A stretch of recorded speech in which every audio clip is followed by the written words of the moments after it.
finding a porno on her head. It's that kind of coming of age moments that shape you as a person. I don't really know if I can reminisce about much at 23 years old, but I like to reminisce about the 90s, the good old days.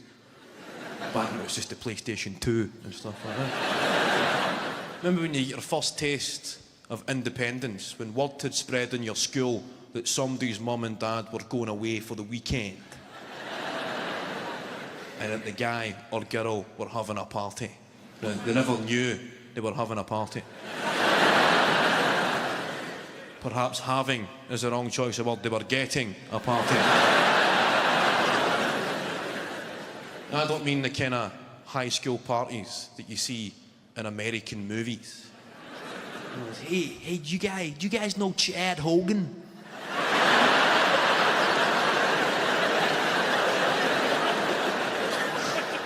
Yeah, of course, man. Everybody knows Chad Hogan, man.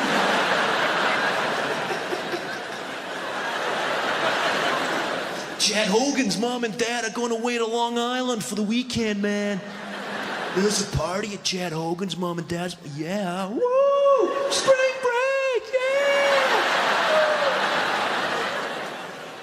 Chad Hogan's parties are awesome, man, woo! Then it shows you Chad Hogan's party. Chad Hogan's booked a band for his living room.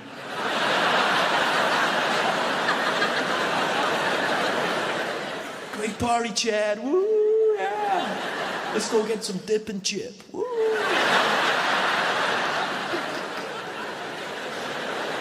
Everybody's nodding to the music with these plastic cups of beer that nobody knows who brought them. Just, whoa, yeah, woo! It's on the kind of parties we had. We never had that kind of parties. We never had spring break. We had the Easter holidays.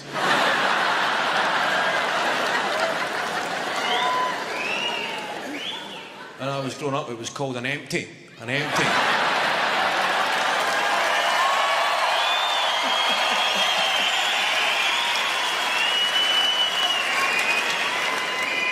It derives from, we've got an empty house. We've got an empty. The house is empty. It's an empty. Now, you never had spring break. Chad Hogan or bands at an empty. An empty was a far more tense affair. Somebody's furious cousin would disrupt the ambience by announcing that he'd purchased 12 cans, drank 2, gave 1 away, but there's only 7 left.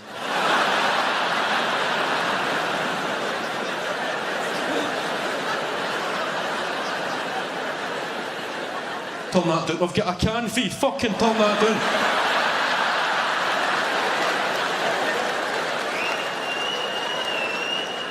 Somebody else in the corner just trying on people's jackets.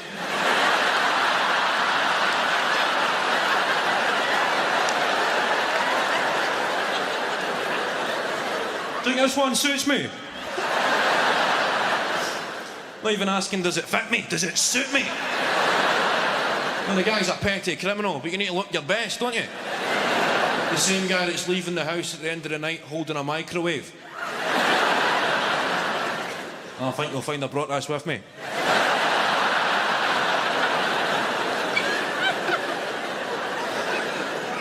And I do not care for the accusation. I mean, why would I steal a microwave?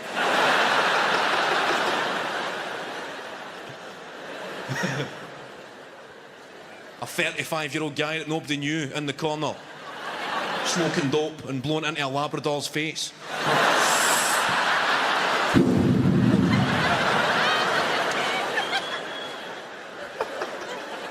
An intelligent dog as well, and it's sitting there frazzled.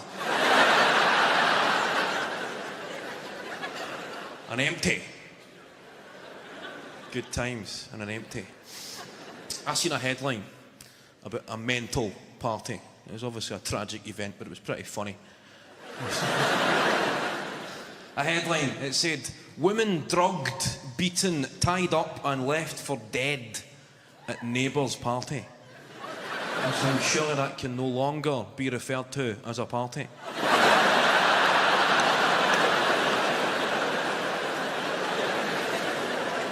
I have been in attendance at some pretty wild gaffes.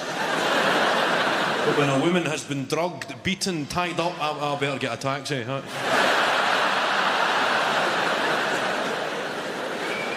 That's the cue to stop dishing at nibbles.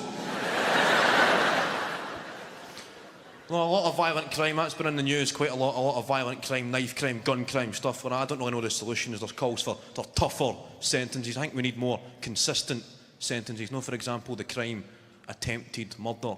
It carries a 6 or 7 year jail sentence, whereas murder carries a life sentence. Now, why should that be different? Right? You still tried it. Attempted. You tried to kill somebody. You weren't very good at it.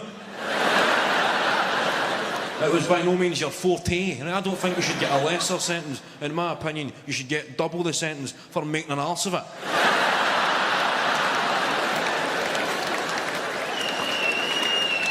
Then you get police officers to travel around schools to give talks to kids about knife crime. At the end of the talks, they give the kid a sticker that says, Dennis the Menace. Or something like that. Dennis the Menace says no to knives. I don't mean to be cynical here, but if you wore a Dennis the Menace says no to knife sticker at school, there's a good chance you'd get stabbed.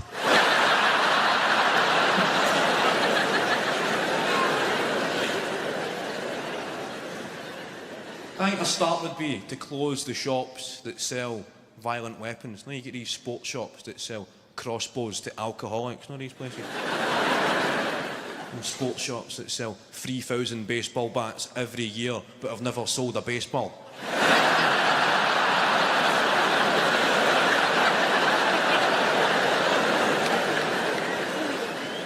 Or the Easterhouse Red Sox, I've not had a game in a while, but we're still selling them equipment. They must have a pretty hectic pre-season schedule booked. I was in one of these places doing a bit of research, and the only security measure if you want to buy something that could be construed as a violent weapon is you need to fill in a form leaving your name and address, so if anything happens you can be easily traced for questioning. Now that's the theory. What's self-respecting nutcase buying a weapon with a view to committing a heinous felony would leave their real name and address? Now, I picture some police investigation team going through the book and say, excuse me, shop owner. Says here you sold a samurai sword to Bert and Ernie.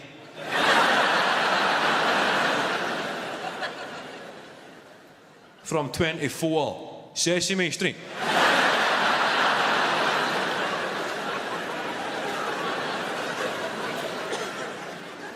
And some new guy cop had maybe sent him on a wild goose chase somewhere. Sesame Street not showing up on the sat-nav. Sliding down the window for directions. Well, excuse me. Excuse me, mate. Sorry, excuse me. Can you tell me?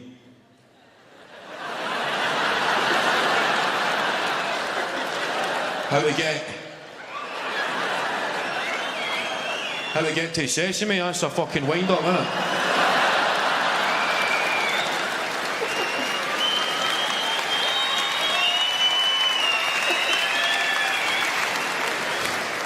I used to watch a programme called Get Your Own Back. Big show in the 90s. I'll explain the premise of the show to the more mature audience members. It was hosted by a guy called Dave Benson Phillips. Big Dave, as you can see, a fanny magnet. Right, Dave Benson Phillips.